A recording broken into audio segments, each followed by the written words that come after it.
चलो शुरू करते हैं एक ऐसी कहानी जो दिमाग हिला देगी। सोचो, अगर तुम्हारे बेटे ने सिगरेट पीने की इच्छा जताई तो क्या तुम उसके लिए सिगरेट खरीदोगे? ये सवाल सुनकर ऑडियंस में बैठे निक स्तब्ध रह गए। ये सवाल उनके लिए जानलेवा था, क्योंकि वो एक तंबाकू कंपनी के लिए काम करते थे। भले ही धूम्रपान सेहत के लिए हानिकारक है, ये पूरी दुनिया मानती है, पर निक इस इंडस्ट्री के सबसे बड़े और चमकदार चेहरे थे। जब भी तंबाकू इंडस्ट्री पर कोई हमला होता, निक अपनी जुबान के जादू से हालात पलट देते। इसीलिए उन्हें सिल्वर टंग गन कहा जाता था। लेकिन आज उन्हें एक टीवी शो पर बुलाया गया था, एक 15 साल के लड़के के सामने जिसे सिगरेट पीने से लंग्स कैंसर हो गया था। शो में लंग्स एसोसिएशन और हेल्थ ऑर्गेनाइजेशंस के लोग भी मौजूद थे। उनका मकसद साफ था, निक से तंबाकू के नुकसान मनवाना। होस्ट ने सीधा सवाल किया, इस बच्चे को तंबाकू ने बर्बाद कर दिया, क्या आपके दिल में जरा भी अफसोस नहीं है? पर निक ने पूरे आत्मविश्वास के साथ जवाब दिया, पूरी तंबाकू इंडस्ट्री को इस बात का गहरा दुख है, पर आप ये मानिए, तंबाकू कंपनी चाहती है कि उसके ग्राहक दुनिया में सबसे सेहतमंद रहें, तभी तो वो पैसा कमा पाएंगी। उल्टा, वो लोग जो तंबाकू बैन करने की रट लगाते हैं, वो चाहते हैं कि और लोग कैंसर के शिकार हों, ताकि वो अपनी पहचान बना सकें, ध्यान खींच सकें और मोटी कमाई कर सकें। निक के इस जवाब ने पूरे माहौल को ही बदल दिया। लोग कैंसर के मरीज बच्चे की बजाय उन संगठनों के मंसूबों पर सोचने लगे। फिर निक ने दर्शकों को विश्वास दिलाया, हमारी कंपनी युवाओं को तंबाकू के नुकसान बताने के लिए $50 मिलियन खर्च करेगी। ये कहना और फिर कर्म। दर्शकों को लगने लगा कि तंबाकू कंपनी वाकई जिम्मेदार है। इस तरह निक ने अपनी शानदार वाक्पटुता से तंबाकू इंडस्ट्री को एक बार फिर बचा लिया और साथ ही एक अच्छी छवि भी बना ली। पर उनके इस फैसले से उनके बॉस को भारी गुस्सा आया, क्योंकि शुरुआती बजट तो सिर्फ $5 मिलियन का था। वो बॉस बहुत ही छोटे दिमाग का, गुस्सैल और चालाक किस्म का आदमी था। उसे निक का काम करने का तरीका कभी पसंद नहीं आता था, पर वो जानता था कि निक बेहद प्रतिभाशाली है। इसलिए जब भी निक कंपनी के लिए कुछ अच्छा करता, बॉस उसकी बड़ाई खुद ले लेता। आज फिर एक बड़ी मुसीबत आन पड़ी। एक सीनेटर जनता के वोट पाने के लिए धूम्रपान विरोधी अभियान चला रहा था। उसने प्रस्ताव दिया कि सिगरेट के पैकेट पर स्कल का चिन्ह छापा जाए, ताकि लोग धूम्रपान के नुकसान को गंभीरता से लें, क्योंकि 90% लोग शब्दों की बजाय तस्वीरों से ज्यादा प्रभावित होते हैं। अगर ये प्रस्ताव पास हो गया तो तंबाकू कंपनी की आमदनी आधी रह जाएगी। बॉस बहुत चिंतित हो गया। तुरंत इमरजेंसी मीटिंग बुलाई और अधिकारियों से जल्दी हल ढूंढने को कहा। जब सब सिर झुकाए बैठे थे, तब निक एक बार फिर आगे आए। उन्होंने कहा, 1910 में अमेरिका में सिर्फ 10 अरब सिगरेट बनती थीं, लेकिन 1930 तक ये संख्या 123 अरब पर पहुंच गई। सबसे बड़ा मोड़ 1927 में आया, जब बोलती फिल्में आईं। मूवी सितारों को स्क्रीन पर सिगरेट पीते देख लोगों को लगा कि ये बहुत कूल, बहुत रोमांटिक है। इससे धूम्रपान करने वालों की संख्या बेतहाशा बढ़ गई। निक ने सुझाव दिया, हम हॉलीवुड के साथ हाथ मिलाएं। बस किसी बड़े हॉलीवुड स्टार को मूवी में सिगरेट का एक गहरा कश लेते दिखा दो, ये ट्रेंड सेटर बन जाएगा और हमारा सारा स्टॉक बिक जाएगा। बॉस को ये आइडिया बिल्कुल जंच गया और उसने तुरंत बड़े बॉस के सामने इस आइडिया को अपना बता दिया। लेकिन बड़े बॉस, जो खुद एक दिग्गज तंबाकू कारोबारी थे, इतनी आसानी से बेवकूफ बनने वाले नहीं थे। उन्होंने निक का टीवी शो भी देखा था और वो जानते थे कि असली प्रतिभा किसके पास है। इसलिए उन्होंने निक को हॉलीवुड के साथ सौदा करने की पूरी आजादी दे दी और साथ ही वापसी के लिए एक शानदार प्राइवेट जेट भी ऑफर की। पर निक ने इकोनॉमी क्लास में उड़ान भरी, क्योंकि वो मानते थे कि यहाँ वो अपने ग्राहकों की जरूरतों को बेहतर समझ सकते थे और नए संभावित ग्राहक बना सकते थे। निक एक कट्टर काम करने वाले इंसान थे। दोस्तों के साथ शराब पीते वक्त भी काम की ही बात करते। उनके 2 सबसे अच्छे दोस्त भी उन्हीं की तरह थे। एक लिकर मर्चेंट था जो हमेशा कम मात्रा में पिए का विज्ञापन करता, और दूसरा आर्म्स डीलर था जो फायर आर्म्स ट्रेनिंग कोर्सेज चलाता। तीनों अपने आप को मर्चेंट्स ऑफ डेथ कहते थे, क्योंकि उनके विषय अक्सर इस बात पर घूमते कि किसके धंधे में ज्यादा मौतें होती हैं। साथ ही वो तरकीबें आदान प्रदान करते और परेशानियों से निपटने के तरीके बताते। इस बार शराब बेचने वाले दोस्त ने एक समस्या बताई। हाल में हर कोई रिसर्च कर रहा है कि शराब पीने से बच्चों में बर्थ डिफेक्ट्स आ सकते हैं और उसे नहीं पता कि इसका हल क्या है। निक ने तुरंत उपाय बताया, तुम एक मीटिंग आयोजित करो, उन बच्चों को गले लगाओ और अपना प्यार दिखाओ, ताकि सबकी सहानुभूति मिले। दोस्त को यह तरकीब बहुत कारगर लगी। लेकिन निक की सफल नौकरी की एक कीमत भी थी। उनकी पत्नी ने उनसे तलाक ले लिया था, क्योंकि समाज उनकी नौकरी को स्वीकार नहीं करता था। स्कूल में उनके बेटे की भी अजीब स्थिति होती, क्योंकि दूसरे बच्चों के पिता एयरलाइन कैप्टन्स या जान बचाने वाले फायर फाइटर्स जैसे सम्मानित काम करते थे, जबकि उसके पिता एक टोबैको लॉबीइस्ट थे। पेरेंट टीचर मीटिंग में बेटे ने निक से अपना असली पेशा न बताने के लिए कहा, पर निक आत्मविश्वास से मंच पर गए और गर्व से अपना परिचय दिया। इससे पहले कि वो बोल पाते, एक छोटी लड़की ने घृणा से कहा, मेरी माँ कहती है तंबाकू लोगों को मारती है। लगा कि निक इस मुद्दे का जवाब देंगे, पर उन्होंने एक अलग रास्ता अपनाया। उन्होंने लड़की से पूछा, क्या तुम्हारी माँ डॉक्टर या साइंटिस्ट हैं?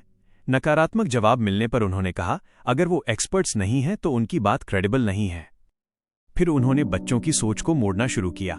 बचपन से ही हमें बताया जाता है कि ये मत करो, वो मत करो।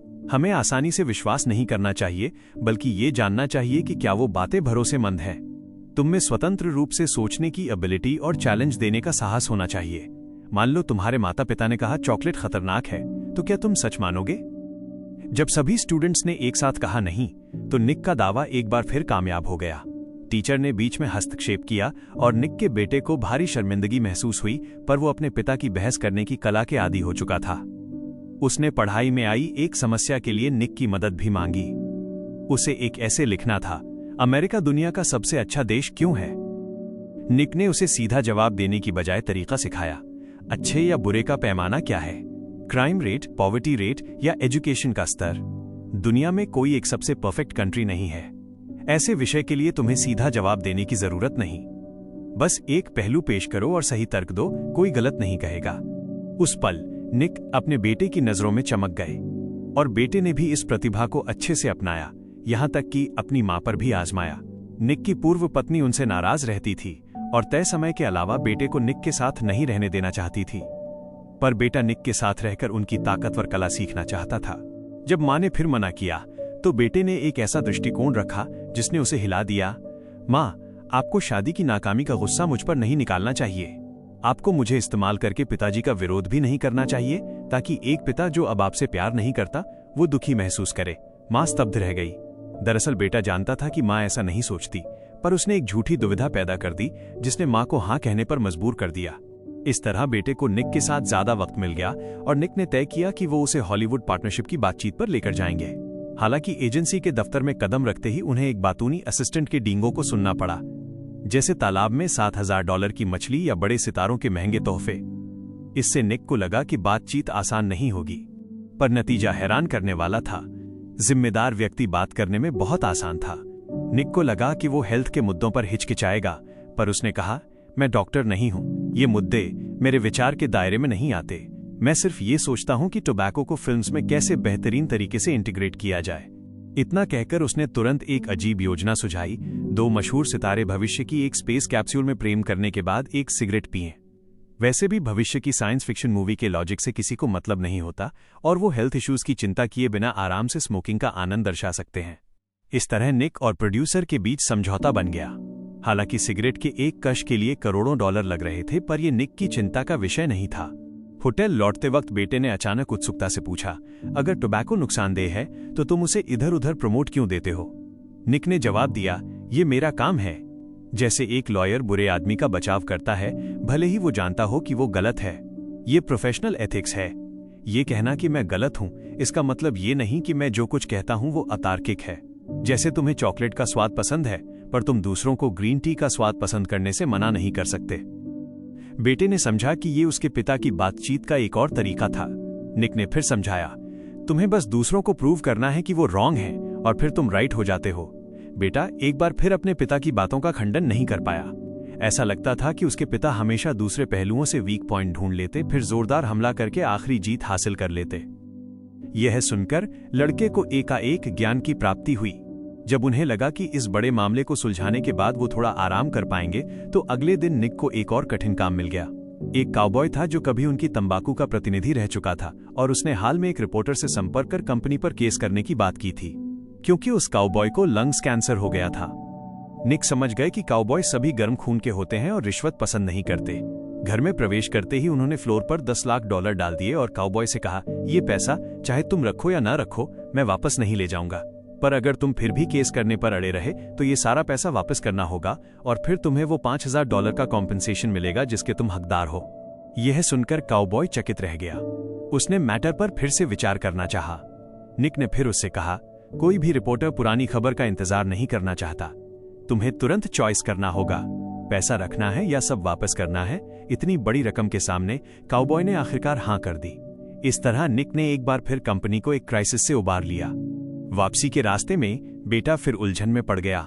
उसे समझ नहीं आया कि उसके पिता को ये क्यों यकीन था कि काउबॉय आखिरकार पैसा ले लेगा। निक ने कहा, यह ह्यूमन नेचर है। जब तक वो इंसान है वो मीडियोक्रिटी से बच नहीं सकता। बहुत जल्द ही निक को अपनी प्रतिभा की कीमत चुकानी पड़ी। उस दिन सेनेटर ने, जिसने पैकेट पर स्कल छापने का प्रपोजल दिया था, ऑफिशियल हियरिंग शुरू होने से पहले पब्लिकली निक को एक टीवी इंटरव्यू प्रोग्राम में भाग लेने के लिए आमंत्रित किया। प्रोग्राम के दौरान सेनेटर ने निक की आलोचना करते हुए उन्हें एक हाइपोक्रिट बताया जो स्मोकिंग को हार्मफुल मानते हैं और साथ ही टोबैको कंपनी का बचाव भी करते हैं। इस कमेंट का सामना करते हुए निक ने सीधे जवाब देने का विकल्प नहीं चुना, बल्कि सेनेटर पर जवाबी हमला करने के लिए उसी तरह का तरीका अपनाया। तुम सभी टोबैको फार्म्स को जलाने की वकालत करते हो और फिर फार्मर्स की प्लाइट के बारे में लोगों से चिंता करने को कहते हो। क्या तुम्हारा काम करने का तरीका मेरे से ज्यादा दयालु है? ये शब्द सुनकर सेनेटर निरुत्तर हो गया। सेनेटर की मदद के लिए उसके सबऑर्डिनेट ने खुद से निक का अपहरण करने के लिए लोगों को किराए पर लिया। उन्होंने उसके शरीर पर निकोटीन पैचेस चिपका दिए, फिर उसे नंगा करके एक पब्लिक प्लेस पर फेंक दिया। पर निक मिरेक्युलसली बच गए। डॉक्टर ने कहा कि कोई भी नॉन स्मोकर उस समय उसके ब्लड में मौजूद निकोटीन की मात्रा को टॉलरेट नहीं कर पाता। दूसरे शब्दों में, टोबैको ने ही उसकी जान बचाई। पर इसके बाद उसे स्मोकिंग पूरी तरह से छोड़ना पड़ा, क्योंकि अगर उसने एक और पफ लिया तो उसका बॉडी सहन नहीं कर पाता और वो तुरंत पैरालाइज्ड भी हो सकता था। ये पहली बार था जब निक ने टोबैको का खतरा महसूस किया, पर मीडिया के सामने आते ही वो फिर भी अपने काम को नहीं भूले। उन्होंने अपने मिरेक्युलस सर्वाइवल का क्रेडिट अपने स्मोकिंग एक्सपीरियंस को दिया। इंटरव्यू वीडियो देखकर सेनेटर का गुस्सा 7वें आसमान पर पहुंच गया, क्योंकि इस इंसिडेंट के बाद निक पूरी तरह से एक विक्टिम बन गए और पब्लिक की सिंपैथी प्राप्त की। इससे अपकमिंग हियरिंग से पहले उन्हें एक एडवांटेजियस पोजीशन भी मिल गई। टोबैको कंपनी ने भी इस टॉपिक का इस्तेमाल करके भारी मात्रा में अटेंशन आकर्षित किया, जिससे इनडायरेक्टली उनके प्रोडक्ट का प्रमोशन हुआ। ये सुनकर सबऑर्डिनेट की रीढ़ में सिहरन दौड़ गई, क्योंकि अगर सेनेटर को पता चला कि ये उसी की वजह से उल्टा असर हुआ है तो उसे न केवल जॉब से हाथ धोना पड़ता, बल्कि उसकी जान को भी डेंजर होता। निक को लगा कि इस विलेन की प्लॉट से बचने के बाद अब से सब कुछ इजी हो जाएगा, पर उन्होंने सोचा भी नहीं था कि जल्द ही उन पर एक ब्यूटीफुल वुमन की नजर पड़ जाएगी। एक ब्यूटीफुल फीमेल रिपोर्टर ने एक्सक्लूसिव इनसाइड इन्फॉर्मेशन हासिल करने के लिए निक के अक्सर आने वाले बार में घात लगाकर बैठ गई और मेटिकुलसली एक चांस एनकाउंटर बनाया। उसने बार में निक से फ्रेंडली व्यवहार किया। निक को लगा कि उसकी हैंडसम अपीयरेंस ने उसे अट्रैक्ट किया है। दोनों की बातचीत मिलती जुलती होती गई, मैटर गहराता गया। फीमेल रिपोर्टर को क्यूरियोसिटी थी कि निक का अपार्टमेंट कैसा दिखता है और उसके बेड में कितने लोग स्लीप कर सकते हैं, इसलिए दोनों निक के हाउस गए और डीपर एक्सचेंज किया। निक, एक सिंगल मैन, जल्द ही फीमेल रिपोर्टर की टेंडरनेस में डूब गए। उन्होंने उसे अपने दिल की सारी हिडन बातें भी बता दी। ज्यादा दिन नहीं बीते थे कि फीमेल रिपोर्टर ने सारी शॉकिंग इंफॉर्मेशन पब्लिश कर दी। न केवल मर्चेंट्स ऑफ डेथ ग्रुप की कॉन्वर्सेशंस, हॉलीवुड और टोबैको के बीच सीक्रेट कोऑपरेशन, बल्कि काउबॉय को बड़ी रकम से ब्राइब करने की शेमफुल एक्ट भी। निक इस तरह क्रिटिसिज्म के पिनिकल पर पहुंच गए। हर कोई उन्हें एक डर्टी स्कीमर बता रहा था। निक विश्वास नहीं कर पा रहे थे कि फीमेल रिपोर्टर ने उनका इस्तेमाल किया था। उन्होंने क्वेश्चन करने के लिए फोन किया कि उसने ऐसा क्यों किया। फीमेल रिपोर्टर ने विक्टोरियस लुक में कहा, मैं भी तुम्हारी तरह हूं। हम दोनों को अपने जॉब से प्यार है और अपने गोल्स अचीव करने के लिए कुछ भी करने को तैयार हैं। अगर मुझे कोई स्पेसिफिक रीजन देनी है तो वो ये है कि मुझे भी तो मॉर्गेज पे करना है। स्पष्ट था कि लास्ट सेंटेंस फीमेल रिपोर्टर की नेकेड प्रोवोकेशन थी, क्योंकि मॉर्गेज पे करना वही रीजन था जो निक ऑफन दिया करते थे। तभी निक के बहुत शौकीन बिग बॉस का अचानक स्ट्रोक से डेथ हो गया। जीवन मरण का अधिकार रखने वाले सुपीरियर बॉस ने सीधे निक को स्केपगोट बनाकर निकाल दिया, फिर पब्लिक के सामने घोषणा की कि वो सिर्फ एक टेम्पररी एम्प्लॉय था। यहां तक कि FBI ने भी फोन किया, कहा कि वो उन पर फ्रॉड का प्रोसिक्यूट करेगी। लगातार ब्लोज ने निक को एक डार्क अबिस में धकेल दिया। इस वक्त उनका कुछ भी करना यूजलेस था। एंडलेस डार्कनेस उन्हें निगलने ही वाला था। पर ठीक उसी पल उनका बेटा एक रे ऑफ लाइट की तरह चमका, उनकी डिप्रेसिंग एंड कोलैप्सिंग लाइफ में आया। उसने कहा, पापा, तुम सिर्फ इसलिए कि तुमसे ज्यादातर लोग हेट करते हैं, ऑस्ट्रिच की तरह सैंड में हेड छुपाकर सब कुछ से हाइड नहीं सकते, क्योंकि तुम्हारी जॉब की नेचर ने ही तय कर दिया है कि तुम पर कई लोग अटैक करेंगे और तुम्हें कर्स करेंगे। तुमने थिंग्स को ओवर कॉम्प्लिकेट बना दिया है और ऐसा करके तुम सिर्फ अपने लिए सॉरी फील करोगे। तुम ऑफन मुझसे कहते थे कि अगर एक सिंपल जॉब चाहिए तो रेड क्रॉस के लिए काम करो, पर तुमने एक डिफिकल्ट जॉब, एक लॉबियिस्ट की जॉब चूज की और तुम निस्संदेह इस इंडस्ट्री में बेस्ट थे। उस पल निक ने अपने बेटे की आंखों में देखा, मानो वो मिरर में देख रहा हो और अपने पास सेल्फ से बात कर रहा हो। ये उसका बेटा था जिसने उसे गहरी निराशा से बाहर निकाला और साथ ही उसने प्रोफेशनल एथिक्स का उल्लंघन नहीं किया था। वो फीमेल रिपोर्टर ही अनएथिकल थी। इसलिए अगले दिन वो हाई स्पिरिट्स में कैमरा के सामने खड़े हुए, पर उन्होंने एक्सपोज्ड मैटर्स के बारे में कोई क्लैरिफिकेशन नहीं दिया, बल्कि एक विक्टिम की डिमीनर में उन्होंने कहा, इस एक्सपीरियंस ने मुझे एक इंपॉर्टेंट लाइफ लेसन सिखाया है, और वो ये है कि तुम्हें कभी भी उन फीमेल रिपोर्टर्स के साथ कोई इम्प्रॉपर मीनिंगलेस रिलेशनशिप्स नहीं रखना चाहिए जो मेन को सेड्यूस करने का इंटेंशन रखती हैं। अदरवाइज तुम्हारा इस्तेमाल किया जाएगा और तुम्हारी इन्फॉर्मेशन चुरा ली जाएगी। पर मैं उसका नेम नहीं लूंगा क्योंकि मेरे पास उससे ज्यादा डिग्निटी और मॉरल्स है। इस तरह निक ने तुरंत पब्लिक का अटेंशन अनएथिकल फीमेल रिपोर्टर की ओर मोड़ दिया। इस बार फीमेल रिपोर्टर न केवल फिजिकली हारी, बल्कि उसकी रेपुटेशन भी धूल में मिल गई। इतना ही नहीं, उन्होंने मीडिया का इस्तेमाल करके सेनेटर पर प्रेशर भी डाला, जिससे उसे हियरिंग में इनवाइट करने पर मजबूर होना पड़ा। हियरिंग जल्दी ही शुरू हुई और निक ने एक्सपेक्टेड तौर पर भाग लिया। हालांकि उन्हें जो पहला क्वेश्चन मिला वो काफी ट्रिकी था। सेनेटर ने पूछा, क्या आप मानते हैं कि सिगरेट से कैंसर होता है? निक ने बिना डरे कहा, हाँ बिल्कुल होता है, हर कोई ये जानता है। सब लोग हैरान रह गए। निक ने आगे कहा, लेकिन अगर हर खतरनाक चीज पर खतरे का निशान लगाना है तो पनीर पर भी लगाओ, क्योंकि कोलेस्ट्रॉल से लाखों लोग मरते हैं। हवाई जहाज और कारों पर भी लगाओ। अंत में सीनेटर ने अपना आखिरी तीर चलाया, अगर आपका बेटा वयस्क होने पर सिगरेट पीना चाहे तो क्या आप उसे सिगरेट खरीद कर देंगे?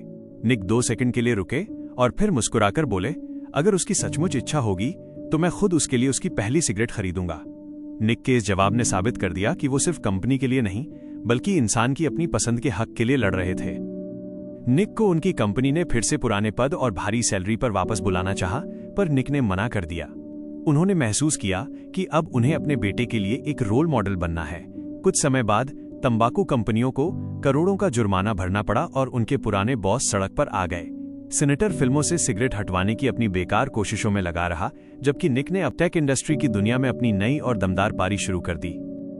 निक के बेटे जोई ने अपने पिता से सीखी बहस की कला का इस्तेमाल किया और स्कूल की डिबेट चैंपियनशिप जीत ली।